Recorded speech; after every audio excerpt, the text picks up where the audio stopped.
নমস্কার বন্ধুরা, আশা করি আপনারা সবাই ভালো আছেন। আমার চ্যানেলে আপনাদের সবাইকে স্বাগত।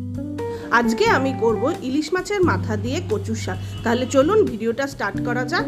প্রথমে কচুর শাকটাকে ভালো করে সেদ্ধ করে জল ফেলে নিয়েছি।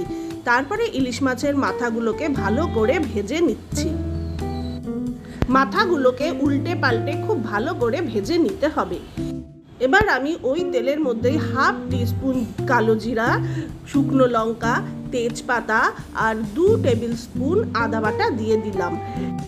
আমি এখানে 1 টিস্পুন জিরের গুঁড়ো, 1 টিস্পুন হলুদ গুঁড়ো, হাফ টিস্পুন কাশ্মীরি মির্চ দিয়ে ভালো করে একটু নাড়িয়ে চাড়িয়ে তার মধ্যে 6-7টা কাঁচা লঙ্কা চিড়ে দিয়ে দিলাম।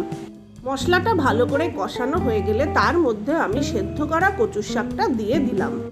ভালো করে কচুর শাকটা কষানোর পর তার মধ্যে আমি হাফ টিস্পুন নুন দিয়ে দিলাম। নুনটা সম্পূর্ণ আপনারা আপনাদের স্বাদ মতো দেবেন। এবার আমি একটা লিড চাপা দিয়ে কচুর শাকটা আরও ভালোভাবে সেদ্ধ হওয়ার জন্য রেখে দিলাম। কচুর শাকটা আমার অনেক সেদ্ধ হয়ে গেছে। এবার এর মধ্যে আমি ভেজে রাখা ইলিশ মাছের মাথাটা দিয়ে ভালো করে নাড়িয়ে চাড়িয়ে নিচ্ছি। আমি এখানে মাথাগুলো ভেঙে নিচ্ছি, আপনারা চাইলে গোটাও রাখতে পারেন।